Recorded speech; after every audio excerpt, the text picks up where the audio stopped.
Microsoft versus the FTC, round 2. Fight!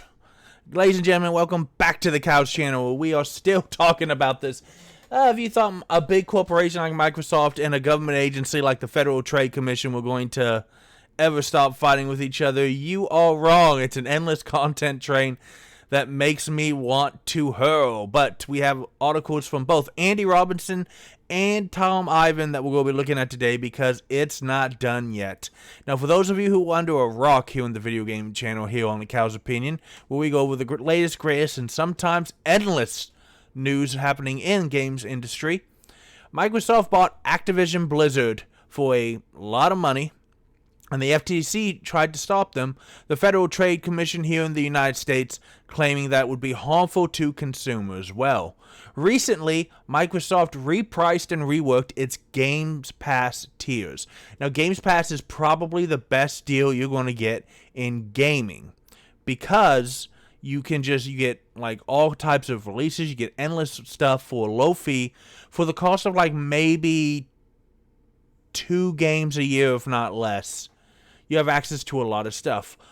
But recently they announced to reprice them, and in a court filing made earlier this week as part of its appeal against the acquisition for $69 billion, the FTC highlighted these new tiers as proof that it was harmful to consumers for Microsoft to buy Activision Blizzard. They said that these were exactly the sort of consumer harm that it tried to stop by fighting the company's acquisition of Activision Blizzard, and also labeled the new standard Games Pass tier, which removes day one releases as degraded. Now, Microsoft has responded saying that it's wrong to call it degraded because the standard tier is allegedly replacing the Game Pass for console offering, which did not include online multiplayer. So let's talk about that. Earlier this month, Microsoft announced changes to its gaming subscription service, Game Pass, to provide consumers valuable options at different price points. Microsoft is offering a new service tier, Game Pass Standard, which offers access to hundreds of back catalog games and multiplayer functionality for $14.99 a month. It is wrong to call this a degraded version of the discontinued Game Pass for console offering, because that one did not offer multiplayer functionality, which had to be purchased separately for $9.99 a month, meaning that you were actually paying $20.98. So what they did was you had day one stuff and the back catalog for $14.99, but you had to spend almost $10 more if you wanted to play multiplayer. What they've done is they've made it to where Game Pass Standard, the lowest tier, now does not have day one, but it's got the huge back catalog and multiplayer for all the games. While Game Pass Ultimate's price will increase from $16.99 to $19.99 a month, the service will offer even more value through many new games available day and date. Among them is the upcoming release of Call of Duty, which has never been available on a subscription day and date. Now, they're also claiming that the FTC is trying to change the narrative because that was not something that they ever talked about, even though it is claimed that it is common for businesses to change service offerings over time. The FTC barely mentioned subscription at trial, instead focusing on the theory that Microsoft will withhold Call of Duty from Sony's consoles. The district correctly rejected that theory, which is now further eroded by Microsoft and Sony's 10-year agreement to keep Call of Duty on PlayStation, a contract Sony was thrilled to enter. While the FTC has now tried to shift focus to its LED subscription market, its letter does not map onto its arguments below.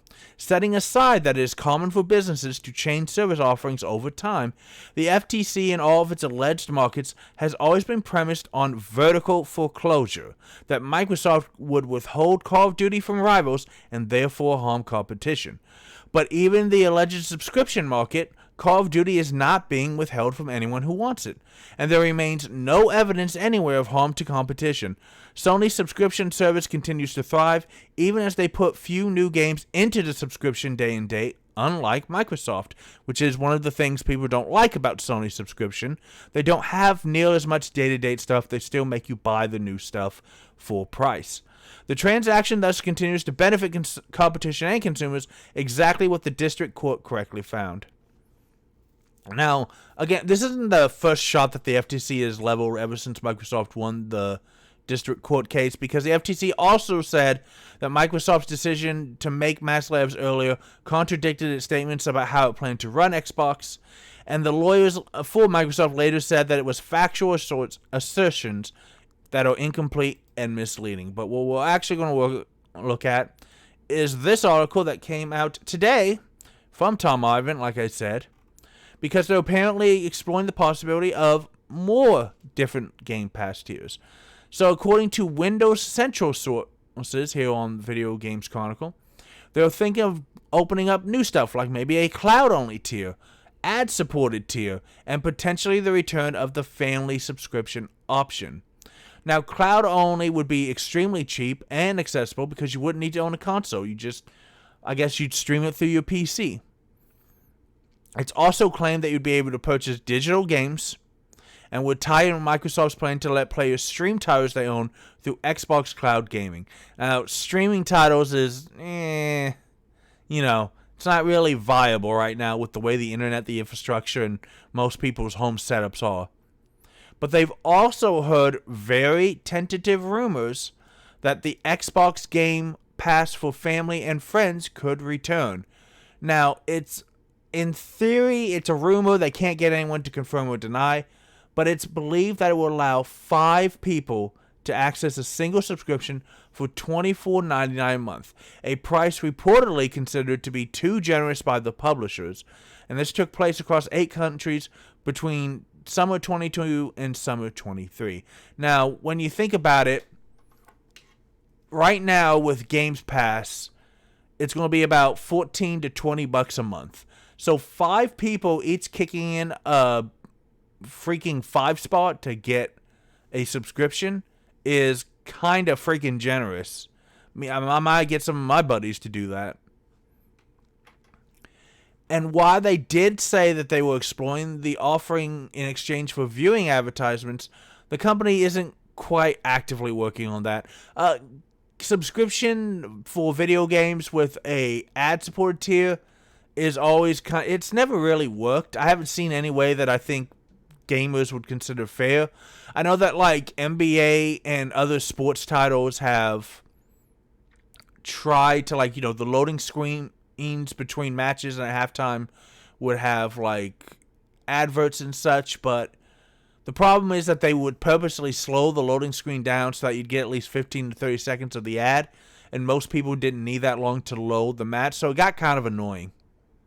And again, remember they raised prices earlier this month, and the new subscription tier for standard will not have day one releases, trying to push you into a higher one. Modern Warfare 3 is coming this Game Pass for console and PC this week, and Black Ops 6 will be the first Call of Duty to launch day one this October. So what does this mean? It means I'm going to be making content about this for another few months. Guys, look, on the one hand, the FTC is right. It kind of sucks it's so soon after this. They're like, hey, you don't get day one games anymore on your standard. Oh, and by the way, we're also increasing the premium that now has day one. So if you want to play the new Call of Duty Black Ops this October, you better be paying almost $20 a month for Game Pass. But Xbox is also not necessarily incorrect, because prices and offerings and tiers of a service will change over time. It's not surprising to me that they're like, we might need to rethink this because now we got a lot more value. Now, does the price increase suck? Yeah, it's just the way things have been over the last year. Prices have gone up on a lot of stuff, even outside of video games that people like. Even with the price increase to $20 a month, it's the ultimate tier is still easily the best value in gaming. It just is. If you buy more than 3 or 4 games a year, you can just give that to Xbox and have access to all these games and not worry about it. So I don't have like a definitive answer like I usually do, because I have no idea if this is good or bad yet. I just don't. I think we'll have to wait and see. Microsoft may or may not continue to make changes that people feel are good or bad. Of course, nobody wants to pay more money for the same stuff or be pushed into a higher subscription tier. They're not really exploring. This other article is not really correct. They're not seriously exploring. The ad tier has never worked out in video gaming ever. The cloud gaming streaming is nice, and it's nice that it would be cheaper, but virtually no one has the internet to run it, so it's not really an option for most people. The friends and family thing is interesting, but they only did a test for like a year in 8 select countries. And again, the publishers have pointed out that 5 people sharing it means that a bunch of people like me would just get 4 of their buddies, and we'll each pay $5 and drastically reduce the amount of money that we're spending on video games. So I will tell you this. Right now we are steamrolling towards the elections here in the United States, and the FTC is probably not going to be as hardcore under either of the 2 candidates we have, because Biden has said he is not going to be running. But Harris is surprisingly more big. I'm not saying she's super pro big business, but she's believed to be more pro big business than Biden is, and not as comfortable or desirable to use the FTC to go after companies like this. And Trump is just, doesn't like any of this because of his background. So this year may be the last year for the FTC to get anything done against Xbox. They are, in my opinion, here's your opinion, in the cow's opinion, they are on a clock of 5 months, maybe 6 if you want to go all the way to January, before they're going to have a president who's just not going to give them the same directive to go after a company like Microsoft as President Biden has. But tell me what you think. This is a fun little zone for us to be together, guys. And you know what else you can do? You can play more games. Games are awesome. You deserve awesome. I had a long day at work because there were way too many people off, and I'm taking a nap. I'll see you next time. This news stuff really does continuously print content for us to talk about because, man, these guys aren't going to stop fighting it out.